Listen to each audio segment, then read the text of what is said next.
In 1879, the British Empire is at its zenith. Victoria, Queen of Great Britain and Empress of India, has ruled for 42 years and has seen her kingdom become the greatest since ancient Rome. Victoria is an enigma in an era which carries her name. She led her empire through the greatest expansion in industry, culture, diplomacy, science, and the military, and she inspired the world. She embraced the latest in modern medicine by having herself and her children inoculated against smallpox. The Queen also championed the use of chloroform for women during childbirth, which shocked the leaders of the Church of England and the medical establishment. Victoria wrote an average of 2,500 words a day during her life. From 1832, just before her death, she kept detailed journals which eventually numbered 122 volumes.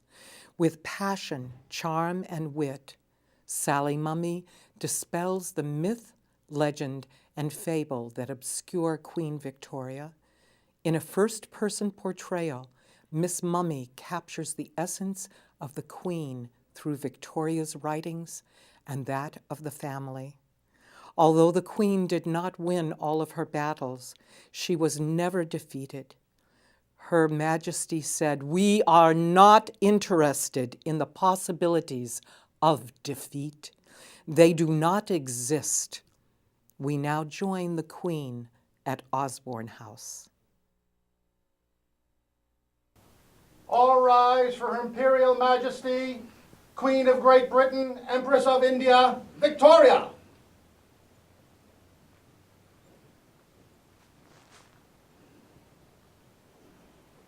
The Queen grants permission to be seated in her presence. As this is not a formal audience, it pleases the Queen to speak informally. I had been pondering what to do with my journals once we are no more. They contain my intimate thoughts and feelings, and while some of my writings could be made public, it would not do for everything to come to light. Mama gave me my first journal when I was a girl, and as I knew she read it, I was very careful what I recorded. I did record, however, what she told me that when I was born, my father bragged to everyone that I would be queen, which was unlikely at the time. He never lived to see it come true, as he died suddenly when I was just 8 months old.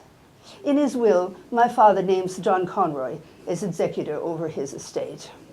Conroy took full advantage of a grieving widow and came to exert total control over our lives.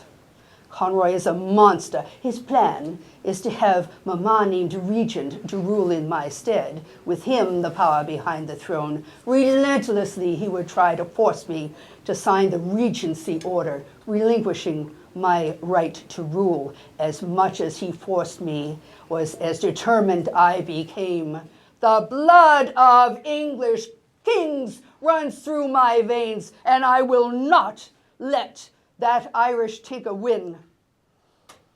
My uncle, the king, detests both Mama and Conroy, and he's very pleased with me, however, and my ascension to the throne. As sick as he is, he prays every day that he will live long enough for me to reach my 18th birthday and end the threat of a regency.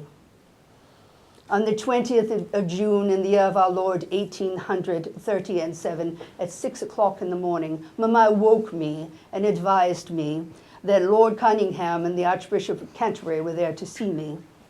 Only in my dressing gown, I descended the stairs and met with them. There they informed me that my uncle had died, and therefore I am queen. My uncle died just 1 month after my 18th birthday.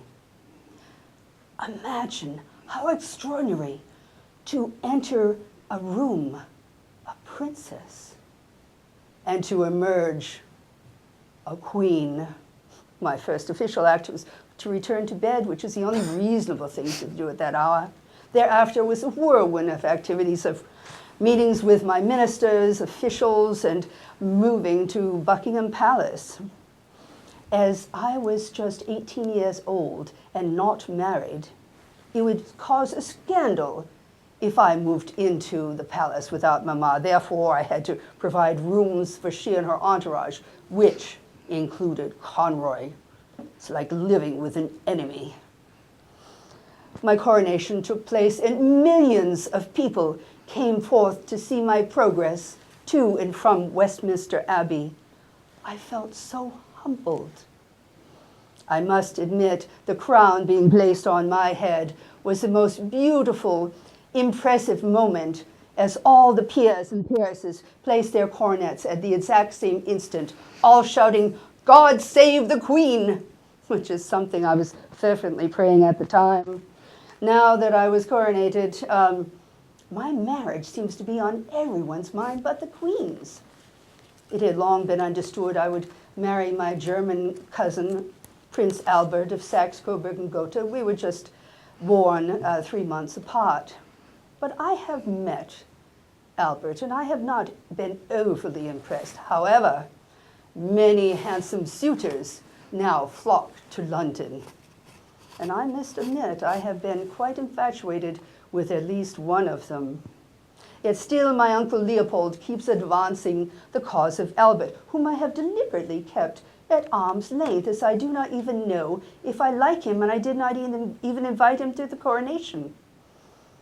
I was persuaded to at least meet with Albert, and on that day, as I stood at the top of the stairs to receive him, suddenly it was as if the sun burst through the mist and dispelled all doubt. He was the most handsome and pleasing man I had ever met.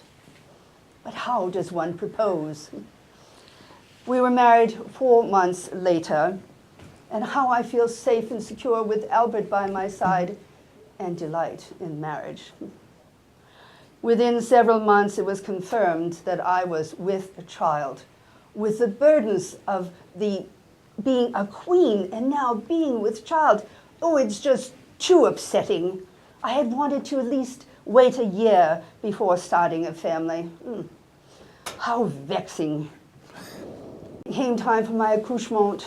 Albert, the accoucheur, and various people were in the room with me. In the following rooms were assorted ministers and officials, all listening to my every scream as all the doors were open. One is only grateful that there was not an observation deck for people to pop in and look.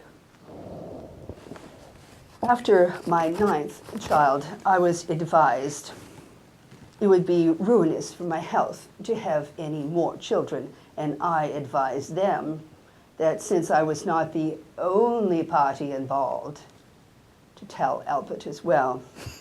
Albert and I ruled together for 20 years through the Crimean War, through upheavals, and his crowning achievement, the Great Exhibition. In December of the year of our Lord, 1861, I did not record much in my journals. The events will forever be etched in my mind, and I need no writings to read them. Albert's health he had caught typhoid fever, and his health deteriorated. And I was constantly by him, just trying to comfort him in any way I could. But to no avail. He took a few breaths and passed away from me and our family when he was just 42 years of age. I will forever wear black in mourning for my departed love. 20 December, my life as a happy one is ended. The world is gone for me. If I must live on, it is henceforth for our poor, fatherless children.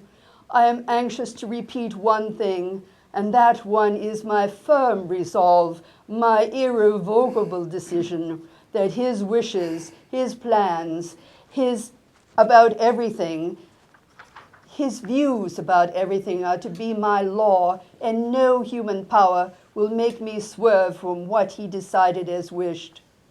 I live on with him, for him. In fact, I am only outwardly separated from him, and only for a time. Yet I am queen and must do my duty for my country, despite the heartache that I alone must endure.